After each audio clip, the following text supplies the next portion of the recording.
হেগে স্বাগতম তোমাৰ YouTube channel non blogs. আৰু এইকেইদিন গমে পাই আছে মই ডেইলি মানে মনসা পূজাৰ ভিডিঅ' আপোনালোকৰ মাজত দি আছো, যিহেতু মানে বছৰৰ মূৰত একবাৰে মনসা পূজা, তো সেইকাৰণে মানে আপোনালোককো দেখুৱাইছো আৰু মই নিজেও চাইছো। আৰু আপোনালোকে ভিডিঅ'বিলাক চাই কেনে পাই আছে কমেণ্ট কৰি জনাবচোন। আৰু আজিও ভাবিছো মানে আপোনালোকক এখন আমাৰ ওচৰতে হৈ থকা পূজা দেখুৱাই লওঁ, যিহেতু আমাৰ ওচৰতে মানে 4-5খনমান পূজা হয়। তো গতিকে ভাবিছো আমাৰ ওচৰতে মানে বহুত কেইখন পূজা হয়, তাৰে ভিতৰত মানে আপোনালোকক এখন দেখুৱাই লৈ আহো। মানে পচৰিয়ান মনসা মন্দিৰ আৰু এইফালে পুৰা দেওধা উঠি আছে, আৰু ইয়াতে দেখা পাইছে নে পুৰা হাজাৰ হাজাৰ মানুহ। প্ৰথম ভিডিঅ'টো আৰু আপোনালোকক পচৰিয়া মনসা পূজা দেখুৱাবলৈ লৈ গৈছিলো, আৰু আজিৰ ভিডিঅ'টো মানে অলপমান পচৰিয়া মনসা পূজা দেখুৱাম, আৰু লগতে গেৰুৱা আৰু অভয়পুৰ এনেকুৱাকে আপোনালোকক 4-5খনমান মনসা পূজা এইটো ভিডিঅ'ত দেখুৱাম।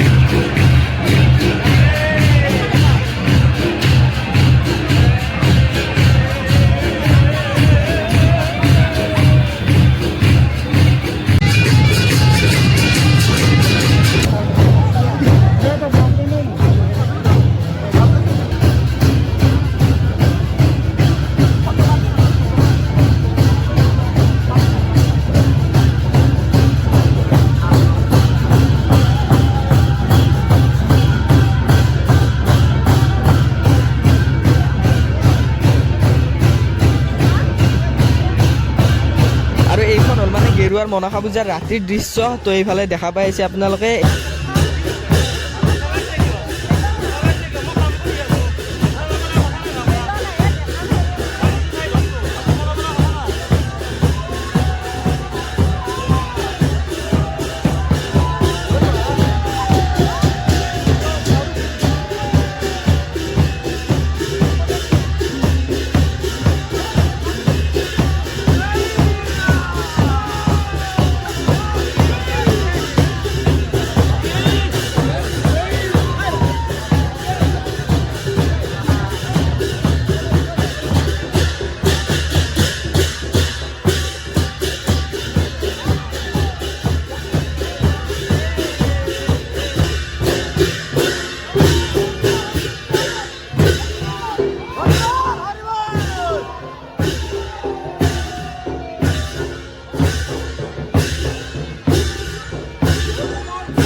এইটোৱে আছিল মনসা পূজাৰ পৰা এটা সৰু ভিডিঅ'। যদি চাই ভাল পালে লাইক শ্বেয়াৰ সকলোখিনি কৰি দিব, আৰু নতুনকৈ চাই থকাসকলে চেনেলটো ছাবস্ক্ৰাইব কৰি দিব। আজিলৈ মানে বাই বাই।